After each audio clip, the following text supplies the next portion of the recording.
Yeah, that's good. Hi everyone, my name is Colin Ryan. I'm a final year student in software development in Cork Institute of Technology, and this project I'm about to show you is part of my degree. It's basically improving student retention with Bluetooth low energy beacons. So just to start off with just the structure of the presentation, to start off with the motivation behind why I did this project, just a brief over all the different parts of the project, introduction to Bluetooth low energy, the solution I had in mind developed, various testing that was done with it, and just conclusions and recommendations that stem from it. So just to begin, the motivation behind the project is the Higher Education Authority of Ireland estimate that 1 in 6 students fail to progress past their first year of study. This problem is particularly acute in areas of STEM courses such as computer science, where there's a higher degree of mathematical and technical requirements. Colleges have responded by developing student engagement and retention initiatives. The key focus of these is the early identification of at-risk students. The at-risk students in this case are any students at risk of dropping out, where their attendance is low, or just if you don't attend the class for 12 or 16 of your classes, you're going to have a hard time trying to pick up on what's going on. So basically, monitoring student attendance is key to the identification process. The problem here is that most colleges use a paper-based approach to recording attendance. So basically, just the attendance is recorded on paper, but it isn't shared or correlated or put into any database system anywhere where it can be used to identify these students. So basically my project is just develop an automated class registration framework using a combination of Bluetooth low energy beacons and a smartphone app, implement an administrative web app to manage information for both administrators and lecturers, and also just perform a series of tests to determine how feasible a system using Bluetooth low energy is in a third level institution such as CIT, and just determine best location to install a beacon and a couple of optimal beacon settings in just different scenarios. So just a brief introduction into Bluetooth Low Energy. It was adopted as the main standard in 2010. Compared to Bluetooth Classic, it's got a lot lower power consumption and a higher bit rate. It's ideal for sending and receiving small pieces of data. So then Bluetooth Low Energy beacons basically implement this. They're basically this, if anyone who doesn't know, this is a Bluetooth Low Energy beacon. As you can see, it's tiny. At the moment, this is set to, I think, about 25 meters, and it basically spits out packets in all directions every 2.5 seconds. So just periodically, it transmits small packets of data. It's low power. They can operate in client cell batteries for years at a time. As you can see, it's tiny. This is very easy to install anywhere in a location in a room. Smartphones use their Bluetooth connection to read the packets from the beacons, and they can just capture and analyze the data, and then you obviously can do what you want with that data then. The main adapters of Bluetooth Low Energy were Apple in 2013. They came along with the iBeacon protocol, a proprietary protocol. Basically have an ID number, a long byte string of an ID number for each beacon. When an app comes in contact or in proximity of a beacon, it can do what I want with the ID number. For example, query a server saying, I'm currently in proximity of ID number 1. Then the system knows where they are based on their interactions with the beacon. Google came along in 2016 with Eddystone, a similar thing with Eddystone UID, similar ID number process. They also allowed you to do different packet frames such as telemetry. So basically you can send back information from beacon's battery life or temperature if a sensor is attached to the beacon. Also you can transmit URLs with the beacons as well with Eddystone. So for example, Chrome could just take the URL from a beacon in its proximity, open up the browser and visit a web page without the need for developing a specific app to work with the beacons. So yeah, what I do then with the beacons and various other pieces. On the far left, you have just the beacon. So the beacon was just installed in a room in CIT. Each one of them is set to transmit the UID part of Eddystone. So every time it's spitting out, let's just say for the sake of this is spitting out ID number 3. The smartphone can read the ID number from the beacon and then contact the database to resolve that information. So for my project, I use Amazon Web Services DynamoDB. Basically, just the smartphone picks up a packet from it, gets the ID number, and contacts DynamoDB to see what room that beacon is assigned to and bring back the information. So various class information can be brought back saying, oh, at this time in this room, security penetration testing is the class that's on for next hour. Then the user can then register their attendance with that information. It's sent up to DynamoDB. The web app then was just integrated as an easier way to manage this information and just connects to DynamoDB in that way. It's a very fast system. DynamoDB resolves it very quickly. And just kind of an example of the app itself. So it's just the basic prototype. On the far left is just the main screen. You have a couple of options for registering attendance. It's just registering the attendance with the beacons. Assigning a beacon in the proximity to a different room on the system, and the RSSI test, which I'll go into a bit more detail later. The middle one you have here is just the scanning activity. Basically, just an example of rooms are B185. So basically, that scans for Bluetooth packets in its proximity. instead of giving the ID number of the beacon to the user, which means nothing to them, it contacts DynamoDB and resolves it to a room name. So before it displays it, it just says, okay, so he's in front of ID number 0 by BB814, which resolves to B185, display that to the user. So in this case here, I had 3 beacons in my proximity.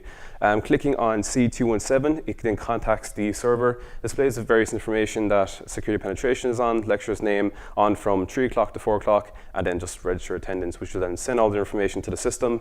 No need to record on paper or input into a system later. Okay. And now the research portion of it, just to reiterate the research questions, what is the best position in a room to install a beacon? So the positions that were tested were the center of a ceiling of a room, above the door of the room in CIT, and also on the lecturer's desk, just kind of 3 common scenarios you could think of. The different, more questions then is, what is the minimum transmission power required to provide adequate signal throughout the room while minimizing signal overspill?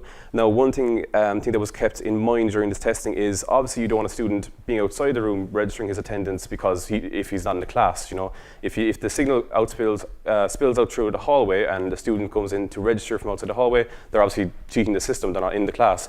So an idea here was to basically get the minimum transmission power that could cover a room while minimizing the risk of the signal going outside the boundaries of the room. And then in a situation you could disregard this risk, and what is the recommended power to cover the room adequately. So then this is how it was tested, basically just RSSI testing. For anyone who doesn't know, it stands for Received Signal Strength Indication. It's just basically the strength of the signal as it appears from the app. So just how strong a signal is being sent to the smartphone app. It ranges from 0 dBm to minus 120. dBm in this case is just an abbreviation of the power in decibels.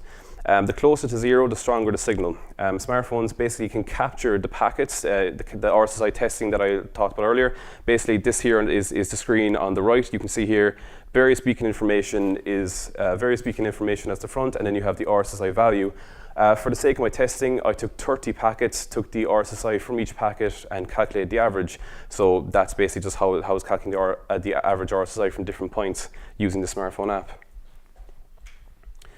So then the testing process itself, 3 types of room were taken in CIT, a standard classroom, a standard computer lab, and a larger lecture hall. And the beacons were placed in 1 of 3 locations, as I said earlier, ceiling center, a desk, and above door.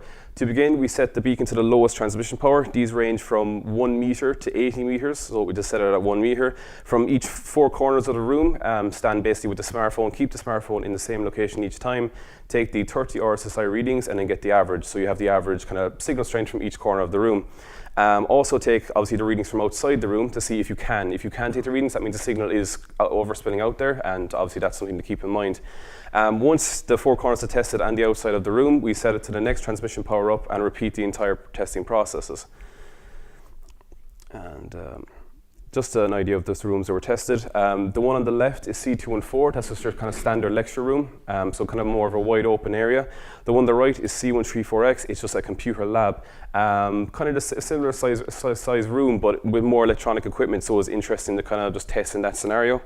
And then finally, the lecture hall. So this is a much larger room, just kind of, those are the 3 rooms they actually tested.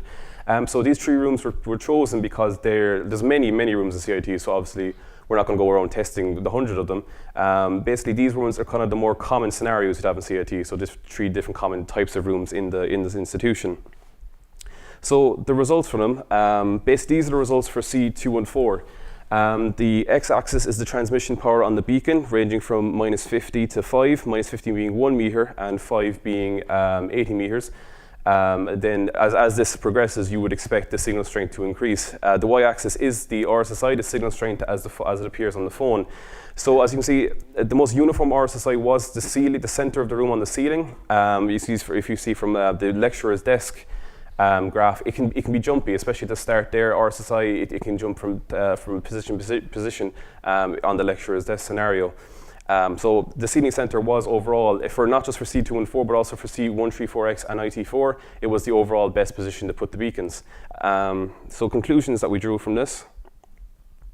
Just inclusion in the system in general, it is possible to use Bluetooth Low Energy Bluetooth Low Energy beacons to automate attendance. Besides testing the RSSI, the system itself was tried in different rooms. As long as there's a Wi-Fi connection or a data connection on the phone, there's absolutely no problem. It will register attendance in all the scenarios that were checked.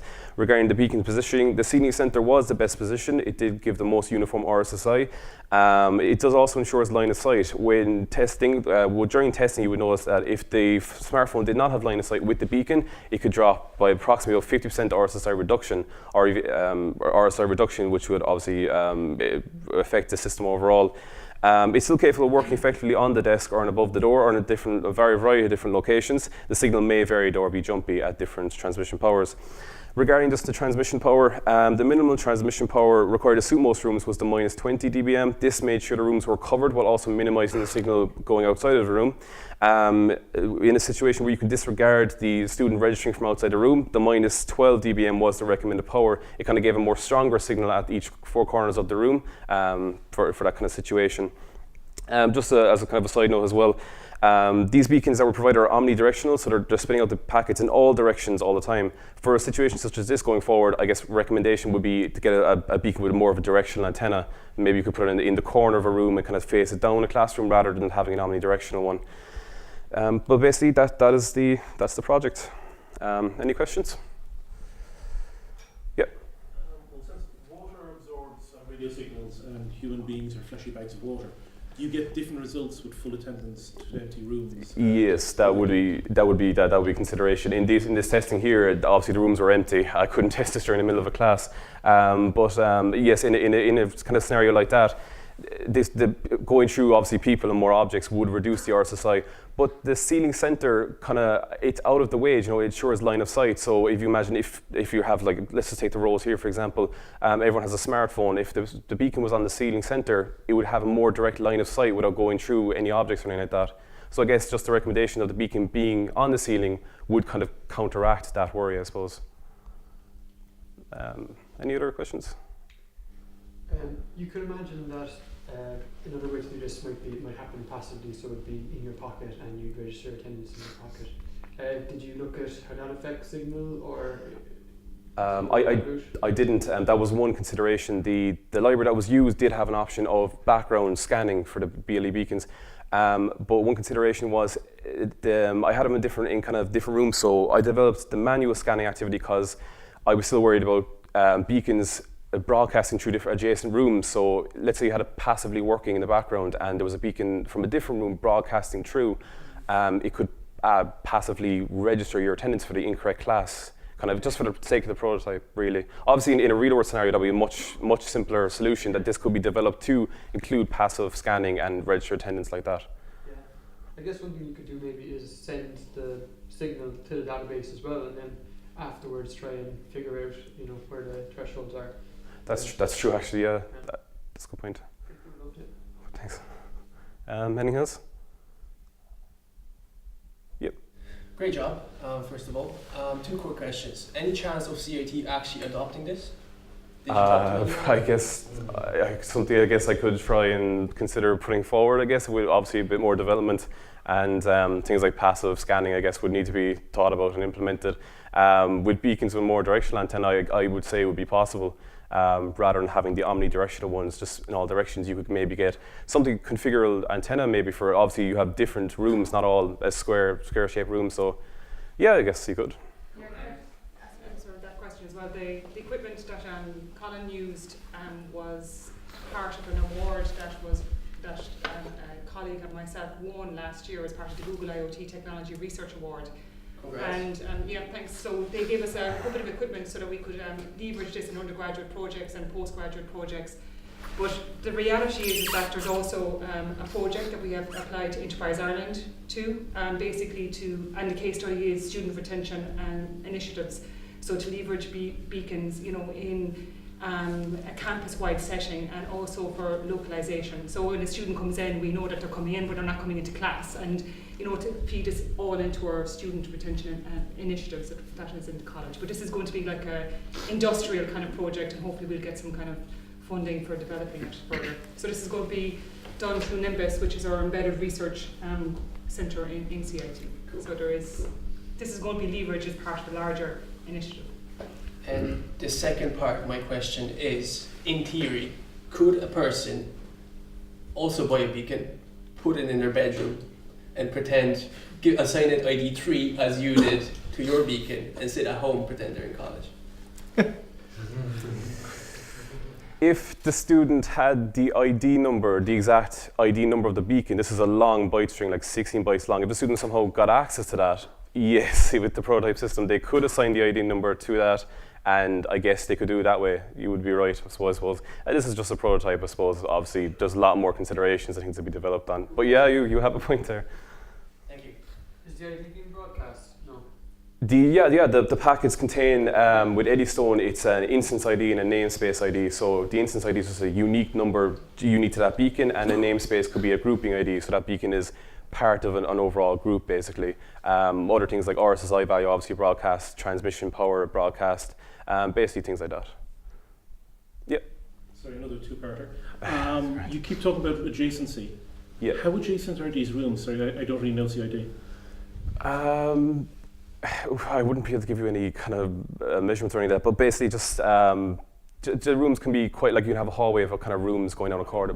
Tested, are they beside each other, or are they different? Oh, no. So the rooms tested here, they're fairly far apart in the college. See, testing multiple room scenarios wasn't really something that I kind of did, so I didn't really put a beacon in one room and then go to another room alongside it to test the RSSI. Obviously, more work could be done into that. This was just basically just to keep a beacon in a single room and try and confine the signal to that single room.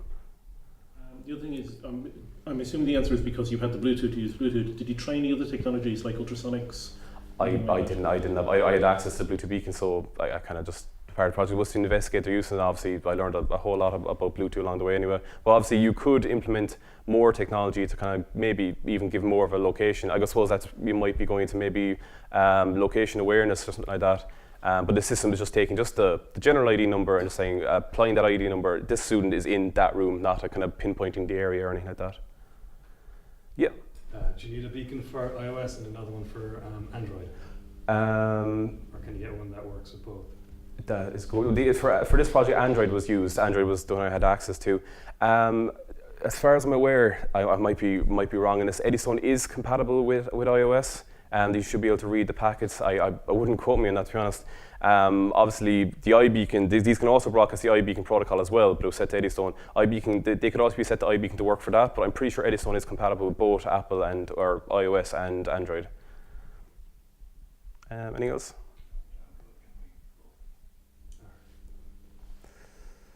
Okay, perfect. Thanks for having me.